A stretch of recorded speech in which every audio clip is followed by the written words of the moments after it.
It's 57 degrees in Richland Center at 12:07. For WRCO News, I'm Joanne Krulotz.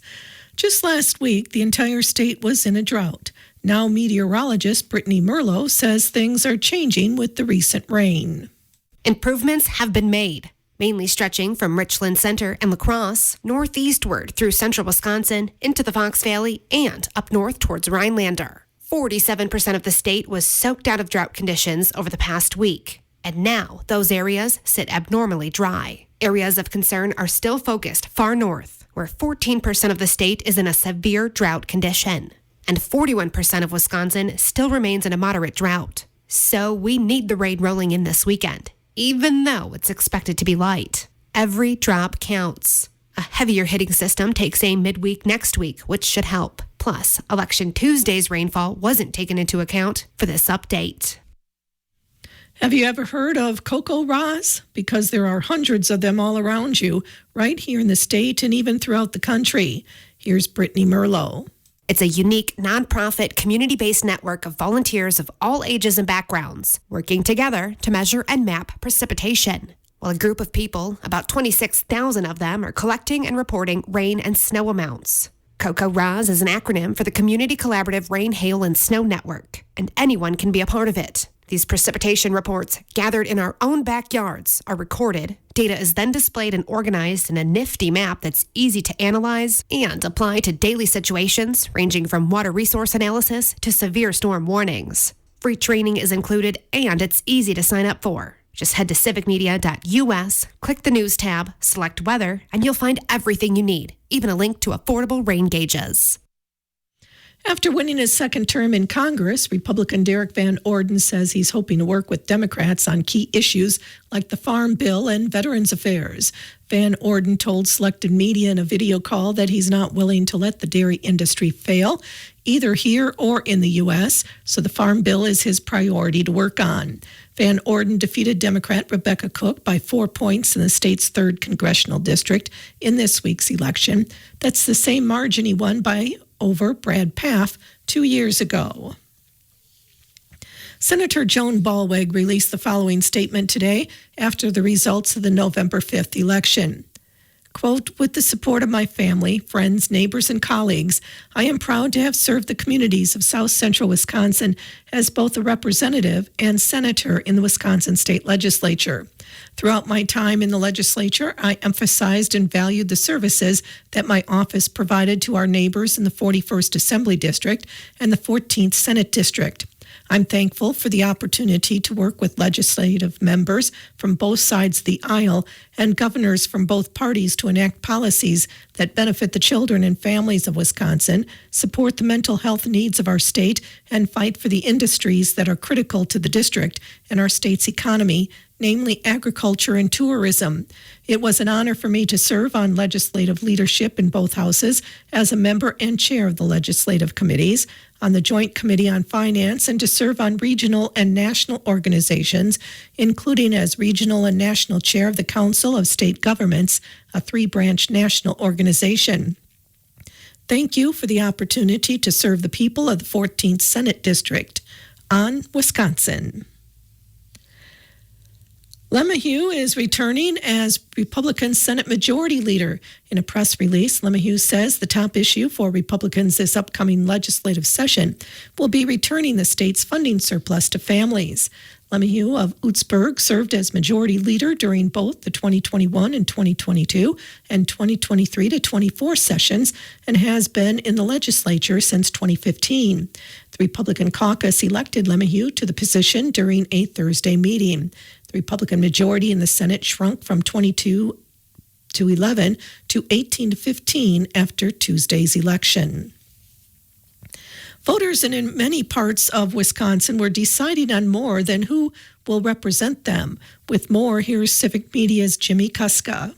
All across Wisconsin, school referendum questions were on the ballot, with over 1/4 of districts asking to go over their local tax levies. Over 1/4 of districts asked a total of 138 questions for a total of over $4.2 billion to pay for operations and facilities. The majority of these ballot measures passed, highlighted by Madison passing 2 questions for a total of $607 million. State Superintendent Jill Underly said that too many communities were forced to ask for more local property tax dollars to simply pay the bills, and that the state legislature has underfunded public education in Wisconsin for too long. Underly said that the next biennial budget is another opportunity for Wisconsin legislators to properly fund school districts. Both the 120 districts going to referendum and the 138 questions asked on ballots are records. For Civic Media News, I'm Jimmy Kuska. There were several school referendums in the area Tuesday. Among those that passed, the Ithaca School District passed an operational referendum in the amount of $1.3 million each year for 4 years. The Lafarge School District passed an operational referendum to exceed the revenue limit by $300,000 for 3 years for a total of $900,000. The Iowa Grant School District passed a $1.2 million operational budget, and the Wisconsin Dells School District passed a $4.5 million capital referendum. Both referendums for the Madison Metropolitan School District passed. The operational referendum will give the district $100 million, and the capital improvement referendum will give the district $507 million. The Reedsburg School District had split results Tuesday. Voters approved a $14 million facilities referendum for improvements at its high school, but rejected the district's $16 million non-recurring operational referendum request. And residents in the Baraboo School District said no to an $85.7 million capital facilities referendum. A Wisconsin native NASCAR driver is being fined for skipping work to go vote on Tuesday. Seymour native Ty Majeski competes in the Truck Series and was supposed to be at a press event in Arizona on Tuesday ahead of the championship race Friday night. Instead, he came to Wisconsin to vote. NASCAR is fining Majeski $12,500 for failure to attend the press conference. Majeski and his race team say they'll be contesting the penalty. Flags are flying at half-staff to honor Jonathan Brostoff. The Milwaukee County Medical Examiner's Office is investigating Monday's death of the Milwaukee alderman and former state representative as an apparent suicide. Brostoff was elected to the Wisconsin State Assembly in 2014, representing a Milwaukee district until 2022 and serving on several committees. Following his assembly service, Brostoff was elected to the Milwaukee Common Council. Brostoff leaves behind his wife and 4 young children. Evers said Brostoff advocated tirelessly for his constituents and that he and his wife Kathy were shocked by Brostoff's death. A former Manitowoc County Sheriff's lieutenant is accused of embezzling funds from the department. David Remiker will face a misconduct in office charge for allegedly stealing over $5,000 taken during asset forfeiture when he makes an initial appearance in December. The State Department of Justice started the investigation in January when Remiker allegedly walked off with a seat cover during an event in Oshkosh. That eventually led the DOJ to discover the rest of the alleged embezzlement. He was put on administrative leave and left the department at the end of the month. Sheriff Dan Hartwig says the incident is isolated to Remiker and no one else in the department is implicated. Alert teachers might have helped stop a tragedy yesterday in Kenosha. Civic Media's Stuart J. Waddles has more. A 13-year-old student was arrested in Kenosha yesterday after attempting to bring a rifle into Roosevelt Elementary. Police are crediting school staff for preventing a potential tragedy. Kenosha Unified School District Superintendent Jeffrey Weiss talked about the kid dressed in black carrying a black bag. This individual came around to the front door, buzzed the office to be let in, and there are 2 doors when I talk about a secured entrance. Our staff were able to see that this individual looked nervous and suspicious. They confronted that individual.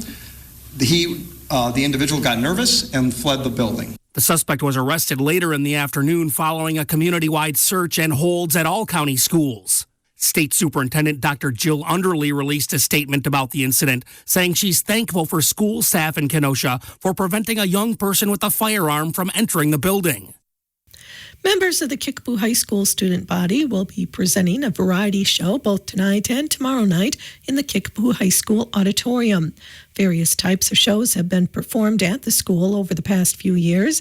This year's variety show is a fresh idea. Catherine Miller is the director of the event. We kind of started after COVID doing an opposite musical and some sort of show on the other year. So last time it was kind of a musical review. This time it's more broad. We're doing a variety show, all vocal things though. So last spring we started talking about ideas. It's a very student-centered project. So the students put forth their ideas on, maybe a theme, and then they put forth some other things that they want to do. So you're going to hear the middle school and high school choir perform pieces on the show, as well as over 20 individual and small group acts. The theme of the show is Can't Stop the Feeling from the movie Trolls, but the students have chosen a wide variety of music. They kind of have their own free range of what they want to do. So you're going to hear everything from eras of the crooners with like Fred Astaire and Ethel Merman, and all the way up to Adele and musicals and classic rock. So it's just going to be a fun variety of all kinds of music. Catherine Miller likes how the variety show gives more students the opportunity to showcase their talents, which may not have been possible in a musical stage production. Musical is amazing. It's an amazing experience for the students. It's an amazing, just opportunity for them. But also this project allows more kids to shine because, musicals always have a limited number of lead parts. And so what I like about this is that the students have more invested in it and what they get to choose for music, as well as more kids getting to shine. The Kickapoo High School Variety Show will be held tonight and tomorrow night in the Kickapoo High School Auditorium. Performances will be at 7 both nights. Everyone is welcome to attend and enjoy the great music performances. You are also welcome to sing along as well. Admission to the event is a free will offering, with half of the donations going to the food pantry. The Richland School District Foundation and Richland Center High School will be presenting Grease, the high school version, tonight through Sunday in the Richland Center High School Auditorium. Grease is a successful Broadway musical that was made into a 1978 movie, which is still popular today. The story is set in the 1950s at Rydell High, featuring the two main characters, Sandy, played by Maddie Muller, and her love interest, Danny, portrayed by Grayson Banker. It's a very different role than anything I've done before. It's been really fun fitting into it. And it's kind of similar to how a lot of people my age are. He's a high schooler, 17. He's that guy you want to be. So, it's been pretty easy to fill in that role. Along with Sandy and Danny, many supporting actors and crew members help make this musical an entertaining production to see. We've got about 40 actors and actresses, and then about 10 on our stage crew. It's definitely a big step up from last year. It's helped us a lot. Having that stage crew, they're able to do things that, cast members had to do last year with moving props around, moving the set around. So they've been awesome for us, and having those numbers, it's great. The Richland School District Foundation and Richland Center High School production of Grease, the high school version, will be performed in the Richland Center High School Auditorium tonight and tomorrow night at 7. Sunday's performance will be presented at 2. Tickets are $10 for adults and will be available at the door. Oak Mountain Humane Society's Pause for the Holidays will be held Saturday from 10 to 2 at the Richland Center Community Center. It is OMH's largest fundraiser of the year. The event features a variety of activities for all ages and their pets. Activities include a Santa Paws giving tree, kids games, dog games and competitions, silent auction and bucket raffle, informational tables and booths, a jingle dog and jingle cat raffle, sales tables and membership table. Food and refreshments will also be available at the Grand and Glorious Food Stand. There will also be a visit from Santa. The OMH ice fishing pond will also be back. A sweet walk is similar to a cookie walk, except that it includes all different kinds of holiday cookies, candies, and other sweets, with walkers filling Paws-themed boxes with sweet treats. All are invited to attend and enjoy the OMH Pause for the Holiday Saturday from 10 to 2 at the Richland Center Community Center. With the arrival of cooler weather, Alliant Energy encourages customers to be safe around natural gas. Alliant Energy offers the following tips. Know the signs of a gas leak and what to do. Signs include an odor like rotten eggs, a hiss, roar, or whistle near a gas appliance, meter or pipeline, or blowing dirt, bubbling water, or discolored vegetation in an otherwise green area. Leave the premises immediately and from a safe location, call 911. Symptoms such as dizziness, shortness of breath, headaches, confusion, nausea, and fainting can also be signs A furnace or gas appliance has malfunctioned and exposed you to natural gas or carbon monoxide. Leave the premises immediately and call 911. Install carbon monoxide and natural gas detectors.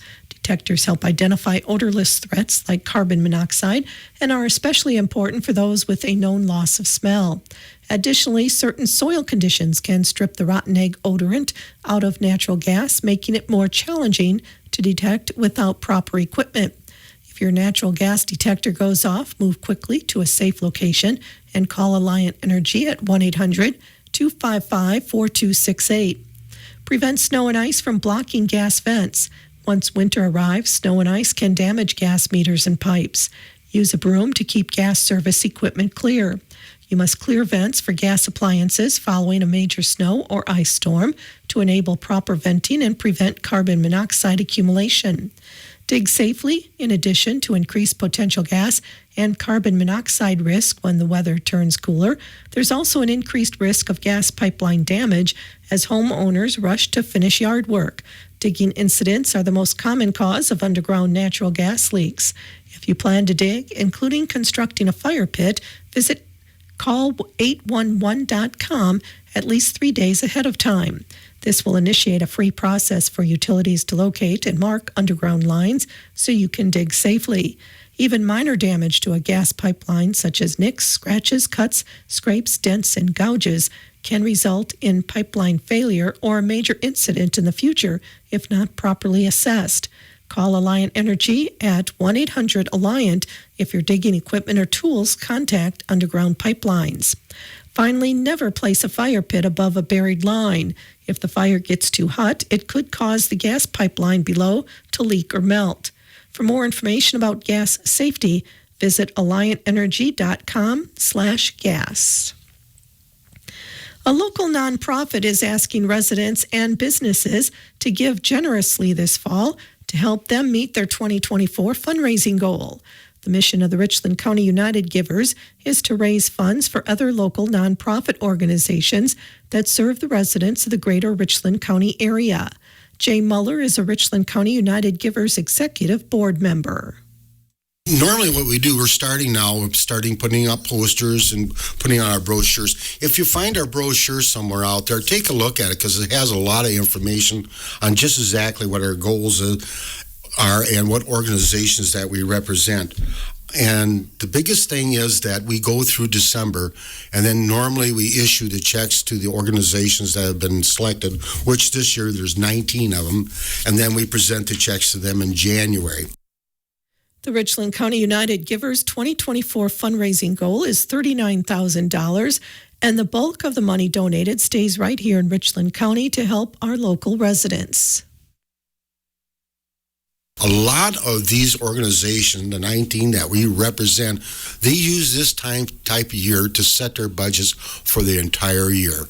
This is when they make their big push to last all year round. So, because we not only help people during this time of year, we help people all year round. And these 19 organizations cover everything from people with disabilities to homeless people to people in need to mentoring for teenagers. We help with aging and disability, ADRC, and health and human services. We also go the full gamut of helping our animals like Richland Area Rescue and Ukuch Humane Society. And so there's a lot of, I hate to say it, bang for your buck, because United Givers covers a lot of these charities, and we choose them carefully. They're all nonprofit, which we are.